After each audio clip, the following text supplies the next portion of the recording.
Hello, welcome to my channel. This is Mariam at Rotterdam and I share my experiences living in the Netherlands. In this video, I will talk about my expenses living in the Netherlands, student life versus PhD life, basically. So let's get started. The biggest expense you'll have in the Netherlands is going to be your rent. In both of my times as a master's student and also as a doctorate candidate, rent was my biggest expense. When I was a student, I was renting a single room in a shared house. I was sharing the place with 3 other girls and it wasn't all that nicely maintained, the house, and my rent was 320 euros for living in Tilburg, which is not a big city. So I assume if you live somewhere like Den Haag or Rotterdam or Amsterdam, the rent prices will be higher there. Tilburg is relatively cheap in terms of rent. Now I'm living in Rotterdam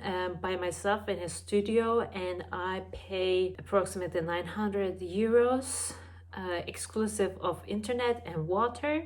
The rest of the bills are included, and I live relatively central, and it is Rotterdam. But for example, Rotterdam has higher rents, but it is definitely cheaper than Amsterdam or Den Haag. The next big chunk of my expenses came from groceries. Even though groceries, I will say, relatively cheap here, so you could actually make your groceries shopping for 200 euros. My grocery expenses are usually 300-400 range, and I shop at Albert Heijn, and I think like the supermarket chain might affect your expenses because, for example, if you go to very low cost supermarkets like Lidl, your costs might go down, but the health of your food might go down as well. So Albert Heijn usually has some fresh food, and they have self-checkout points, so I don't have to talk to a cashier. But anyway, I think like when I pay I pay 400, but that is like very comfortable living for me. So I buy usually what I want to get, but I also cook at home. I think my grocery expense is kind of average. And as a note, it really makes a difference if you eat outside a lot versus if you prepare your home food at home. I realized that when we went into lockdown, I had to cook more often, so I had to prepare my own meal instead of buying something ready to eat from the supermarket or something like that, and my costs went down incredibly. In terms of eating and drinking, right now, because of the lockdown, I cannot spend much. But still, like, I order once or twice a month from outside, and that will cost me usually like $30 €30 per month. I think when there's not lockdown and you can go to restaurants or cafes, this will go up, obviously. I would say like at least you will have to pay 10 euros to, I don't know, for example, one cup of coffee and some pastries in a coffee, like a regular coffee shop, or maybe less, or maybe 6-7. If you go to Starbucks, you'll pay over 10, that is for sure. But yeah. And for restaurants, for regular places, not so like fast food, I think restaurants will cost you 15 euros or so, excluding the drinks or any additional stuff.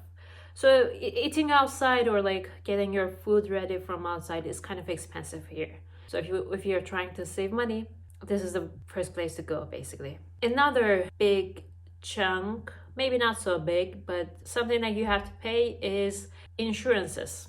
So for everybody has to get a health insurance. When I was a student, I got one for about 45 or 50 euros per month, and the coverage wasn't so great. For example, like all the dental stuff was partly outside of it, as long as it was not causing you pain. But yeah, now I have to pay about 120 for my health insurance, but the coverage is okay. So like, for example, even for the dental stuff, I have 75% coverage.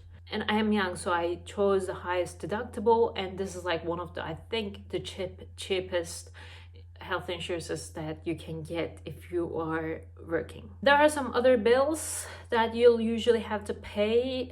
The phone bill you'll have to pay. So if you, for example, opt for an unlimited, which is like, well, yeah, basically unlimited phone telecommunications subscription, that's usually like 25 to 30 euros. Pay somewhere around 20 to 30 euros per month for your phone bill. Also, you might have to pay for your internet subscription. The cost changes quite a bit across different firms, but you'll probably pay somewhere between 25 to 45 euros per month. And there might be some additional costs like installation costs, etc. Aside from that, something that I don't use very often because of lockdown is the public transport. Right now, on average, I checked, and my average expense for public transportation is 20 euros per month, which is very, very low because I'm not going outside and I don't have to go to work because we have to work from home. But if you have to travel because of your work or to go sightseeing when there's no lockdown, this might go up quite a bit. Public transportation is not cheap in the Netherlands. And also you might get some subscriptions like Spotify and Netflix. You might have to pay. I don't know if you have such an opportunity where like your home country has lowered this subscription rates, it might come a lot cheaper. So yeah, these are basically my costs. And on average, when I was a student, I spent 800 to 900 euros per month. Now that is my rent only, basically. Now I will say my average expense is 1,500 euros or so. And this is actually pretty low because I'm not going outside all that much and I'm not traveling all that much. So yeah, that's it. I hope this was useful for you, and if you like this video, please leave a like and subscribe if you want. See you next time. Bye.